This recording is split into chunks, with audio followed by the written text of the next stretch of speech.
नमस्कार दोस्तों, सरकारी सर्च यूट्यूब चैनल पे आप सभी का बहुत बहुत स्वागत है। इस वीडियो में हम आपको बताने वाले हैं कि भाई एमपी टास्क क्या है और एमपी टास्क पे छात्रवृत्ति के लिए आवेदन हम कैसे करेंगे, प्रोफाइल पंजीयन हम कैसे बनाएंगे, ये सभी जानकारी आपको इस वीडियो में हम बताने वाले हैं। तो इस वीडियो को बिल्कुल ध्यान से देखिएगा, बिल्कुल भी मिस मत करिएगा। तो दोस्तों मैं सबसे पहले आपको बता दूं एमपी टास्क क्या है। तो दोस्तों एमपी टास्क का फुल फॉर्म है Madhya Pradesh affair automation system और एमपी टास्क का मुख्य उद्देश्य है छात्रवृत्ति प्रदान करना जो छात्र छात्राएं आरक्षित वर्ग में आती हैं। और दोस्तों सरकार आरक्षित वर्ग को छात्रवृत्ति की सुविधा प्रदान करती है। अगर दोस्तों आप मध्य प्रदेश के नागरिक हो और दोस्तों आप किसी भी प्रकार का कोर्स कर रहे हो, कॉलेज कर रहे हो, पॉलिटेक्निकल कॉलेज कर रहे हो, आईटीआई कर रहे हो, या फिर मध्य प्रदेश का आप किसी भी सरकारी स्कूल में पढ़ रहे हो, प्राइवेट स्कूल में पढ़ रहे हो, तो आपको छात्रवृत्ति की जो सुविधा है वो एमपी टास्क पोर्टल से ही प्रदान की जाएगी। तो दोस्तों ये जो पोर्टल है मध्य प्रदेश के छात्र छात्राओं के लिए है। अगर आप मध्य प्रदेश के सिवा किसी दूसरे राज्य से हो तो इस वीडियो को बिल्कुल ना देखें मेरे भाई।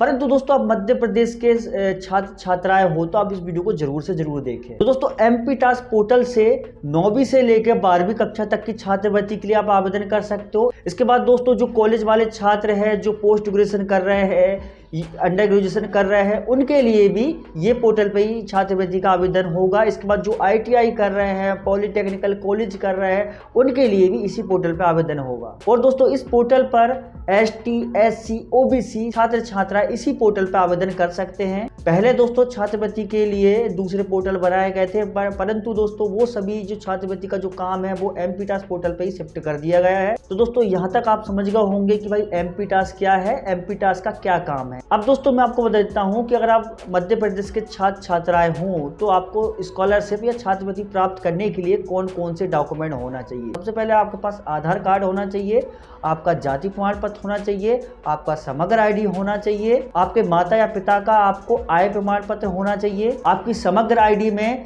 ई-केवाईसी की सुविधा पूर्ण होना चाहिए, आपके पास आपकी बैंक पासबुक भी होना चाहिए और बैंक पासबुक में डीबीटी की प्रतिक्रिया भी पूर्ण होना चाहिए। और डीबीटी कैसे करते हैं, कौन सी बैंक में डीबीटी है, ये जानने के लिए आपको वीडियो का लिंक आपको आई बटन में मिल जाएगा या फिर वीडियो के डिस्क्रिप्शन में आपको इस वीडियो का लिंक मिल जाएगा। इसके बाद दोस्तों आपको दस्तावेज की बात करूँ तो दोस्तों इसमें आपके कोर्स की डिटेल भी होना चाहिए कि भाई आप कौन सा कोर्स कर रहे हो, कोर्स की जानकारी होना चाहिए, आपने कब एडमिशन लिया था वो जानकारी भी आपके पास होना चाहिए। इसके बाद दोस्तों आपका मोबाइल नंबर आपके पास होना चाहिए आधार से लिंक वाला, आपकी ईमेल आईडी भी चाहिए आपको, और आप जिस स्कूल में पढ़ रहे हो उस स्कूल की जानकारी होना चाहिए, उस स्कूल का डाइस कोड भी आपके पास होना चाहिए। ये सभी जानकारी आपके पास होना चाहिए तो आप प्रोफाइल पंजीयन कर पाओगे। दोस्तों मैंने इतने सारे डॉक्यूमेंट बता दिए हैं, आप बड़े कंफ्यूज हो गए भाई इतने सारे डॉक्यूमेंट हमारे पास ये नहीं है वो नहीं है, बट टेंशन नॉट, जब इस वीडियो को आप पूरा देखोगे ना तो आपको सारी जानकारी आपको इस वीडियो में मिल जाएगी। टेंशन नॉट, स्कूल का डाइस कोड क्या है, कब एडमिशन लिया था, वो सभी जानकारी मैं आपको इस वीडियो में स्टेप बाय स्टेप बताते चलूंगा, तो आपको टेंशन मत लेना, बस आप इस वीडियो को एक बार देख लीजिए। और दोस्तों मैंने ये जो दस्तावेज बताए हैं ये कॉलेज वाले स्टूडेंट के लिए भी है,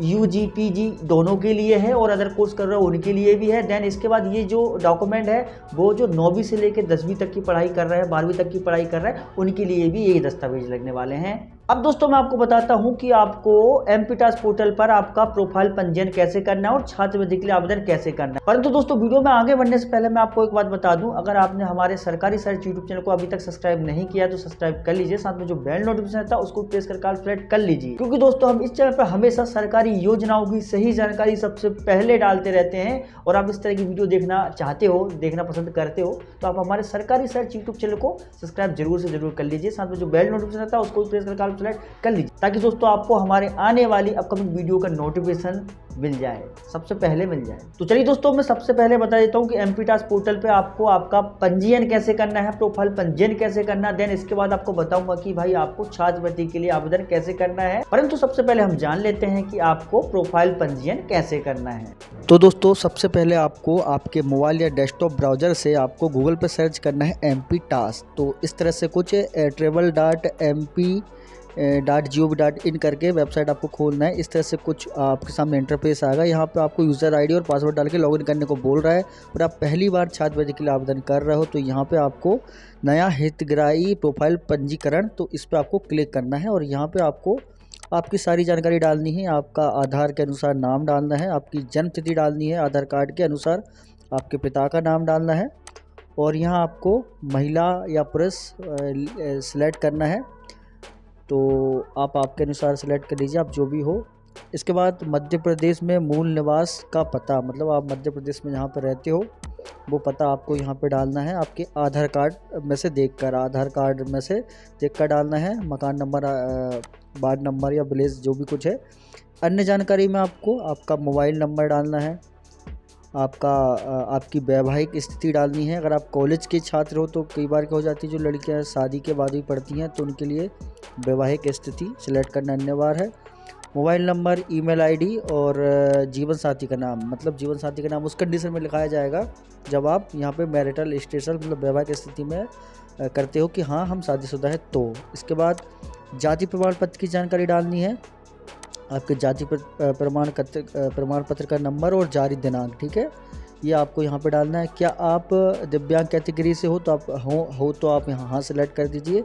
रिलीजन आपका कौन सा, हिंदू, मुस्लिम, सिख, ईसाई जो भी है आप यहाँ पे सिलेक्ट कर सकते हो। और फिर आप अनाथ हो, हाँ है ना, आप सिलेक्ट कर लीजिए। इसके बाद आपको सुरक्षित करे पे क्लिक करना रहेगा, ठीक है। तो दोस्तों हम फटाफट सारी जानकारी डाल देते हैं और फिर इसके बाद हम बताते हैं क्या करना है। तो दोस्तों ये हमने सारी जानकारी डाल ली है, हमारी सिक्योरिटी रीजन के चक्कर में हमने इनको हेड कर दिया है, ठीक है। इसके बाद आपको सुरक्षित करें एवं आगे बढ़े पे क्लिक करना है, तो आपकी जाति प्रमाण पत्र की जानकारी वेरीफाई की जाएगी और यहाँ पे जाति सत्यापित टिक मार्क पे क्लिक करके सत्यापित करें पे आपको क्लिक करके आगे बढ़ जाना है। आगे बढ़ोगे तो यहाँ आपको हितग्राही की समग्र आईडी, मतलब जो स्टूडेंट है उनकी समग्र आईडी, स्टूडेंट के परिवार की समग्र आईडी, ये दोनों समग्र आईडी डाल के आपको समग्र विवरण प्राप्त करे पे क्लिक कर देना है। आपकी समग्र आईडी के अनुसार आपकी जो भी पढ़ाई है, जो भी कोर्स आप कर रहे हो वो सारा का सारा आपको यहाँ पे मिल जाएगा और यहाँ पे आपको समग्र संबंधित जानकारी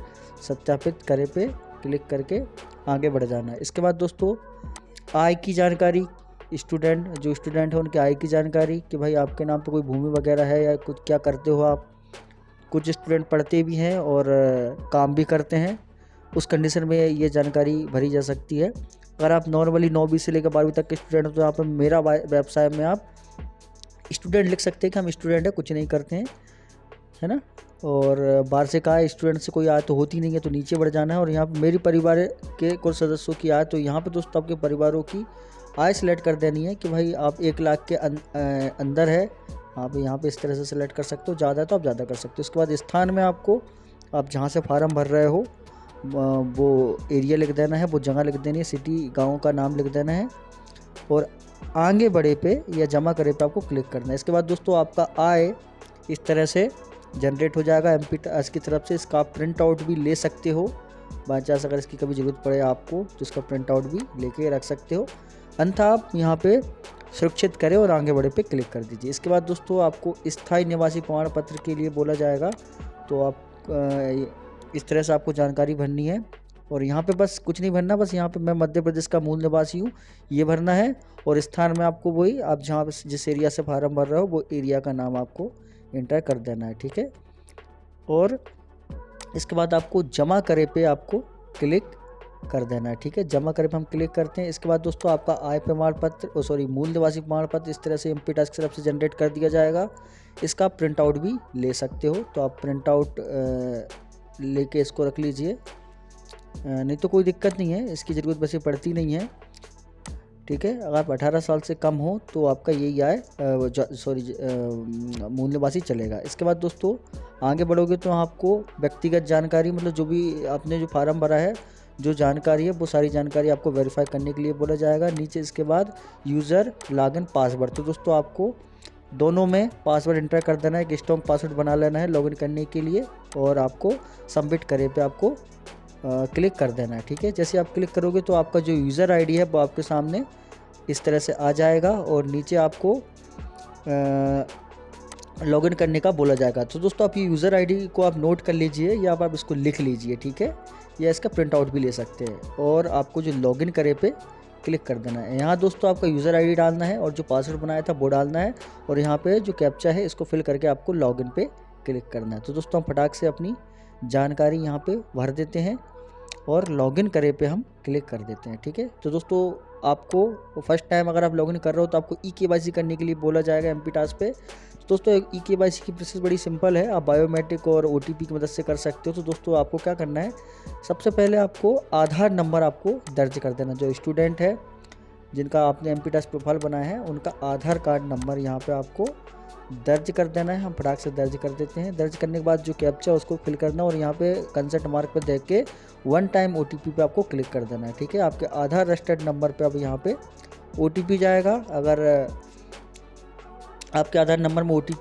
मोबाइल नंबर लिंक नहीं है तो बायोमेट्रिक डिवाइस से भी कर सकते हो। तो दोस्तों हमारे आधार नंबर पे मोबाइल नंबर लिंक है तो हमने OTP पहुंचा दिया है। हम OTP को यहाँ पे इंटर कर देते हैं और OTP सत्यापित करे पे आपको क्लिक कर देना है। दोस्तों आपकी KYC की प्रक्रिया पूर्ण हो जाएगी और आपका डैशबोर्ड कुछ इस तरह से दिखने लगेगा।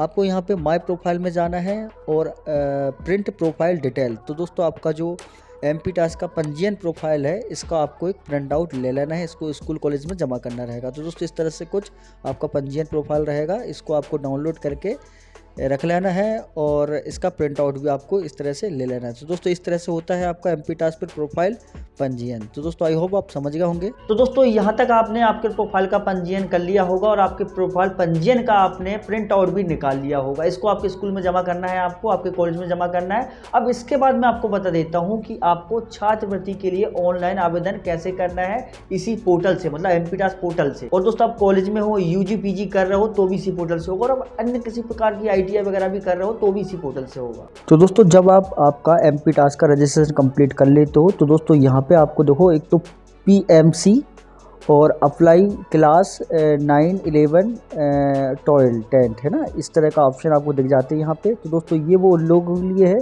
जो 9वीं से लेकर 12वीं के बीच पढ़ाई कर रहे हैं। तो दोस्तों यहाँ पे आप क्या करोगे, आपको यहाँ पे आपके माता पिता का आय प्रमाण पत्र देना पड़ता है और तब जाकर आपका आवेदन होता है। तो दोस्तों यहाँ पे आपको फॉर्म भरने के लिए छात्रवृत्ति का आपको अप्लाई पे क्लिक करना रहता है और आप फॉर्म भर सकते हो। पोस्ट मैट्रिक के लिए कि दोस्तों जो कॉलेज, ITI और किसी प्रकार का डिप्लोमा कर रहे हैं, पोस्ट ग्रेजुएशन कर रहे हैं, उनके लिए यहाँ से आवेदन होता है। ठीक है, PMC से मतलब पोस्ट मैट्रिक छात्रवृत्ति के लिए। तो दोस्तों मैं यहाँ पे आपको एक एक करके बता देता हूँ कैसे अप्लाई करना है, मैं आपको यहाँ पे समझा देता हूँ। सबसे पहले दोस्तों मैं यहाँ पे 9वीं, 10वीं, 12वीं के लिए समझाता हूँ। तो दोस्तों यहाँ पे एप्लीकेशन अप्लाई का ऑप्शन आपको दिख जाता है, यहाँ पे आपको क्लिक करना रहता है और दोस्तों यहाँ पे प्रवेश वर्ष, एडमिशन वर्ष आपको सिलेक्ट करना रहता है कि भाई आप कौन से सन में आपने एडमिशन लिया था।